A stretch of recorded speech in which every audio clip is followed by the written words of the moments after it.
손실보상 10억 원 이하 소기업 30억 이하 중기업까지. 손실보전금은 30억 50억 매출 감소 중기업으로 확대. 추경 통과 다음 날인 30일부터 손실보전금 지급 개시. 손실보상금 6월 긴급생활안정지원금 7월 중 지급. 오늘 2차 추경 최종 합의 내용입니다. 안녕하세요. 돈 되는 정보 알려드리는 돈길 부자로드입니다. 정부안보다 2조 6천억 원 증액된 62조 원 규모의 2차 추가 경정 예산안이 진통 끝에 국회를 통과했습니다. 최종 결정된 추경안에서는 코로나19 피해 지원 관련 손실보상 지원 대상이 확대됐습니다. 소상공인 자영업자 371만 명에 600만 1천만 원을 지급하는 손실보전금의 경우 내일부터 바로 지급이 개시됩니다.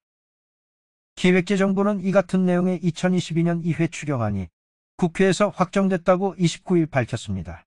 법정 지방이전 지출을 제외한 일반 지출 기준 추경 규모는 36조 4천억 원에서 39조 원으로 확대됐습니다. 정부는 먼저 소상공인과 취약계층 지원에 1조 3천억 원을 증액했습니다.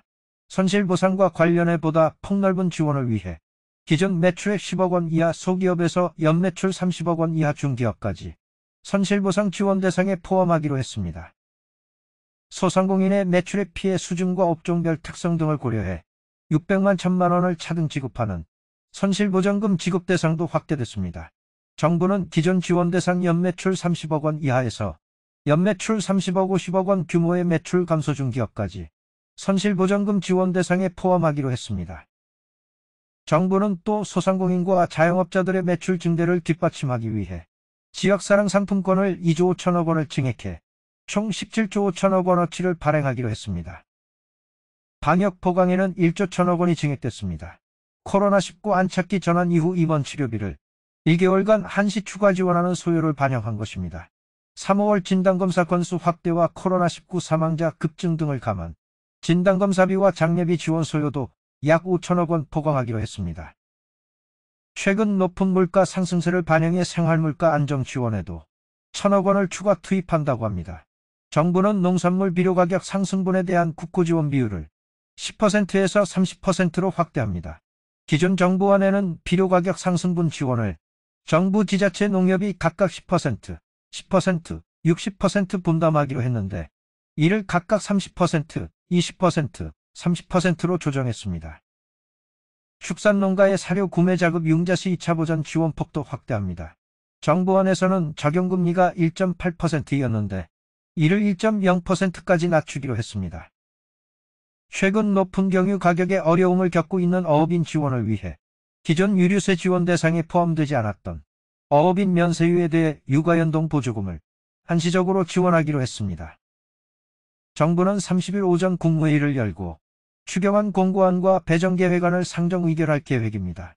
손실보전금은 기존 전달 체계를 최대한 활용해 추경 통과 시점 바로 다음 날인 30일부터 지급을 개시합니다. 손실보상의 경우 5월 말 손실보상심의위원회를 열어 1분기 보상 기준을 의결하고 다음 달 중 보상금 신청과 지급을 개시한다는 계획입니다.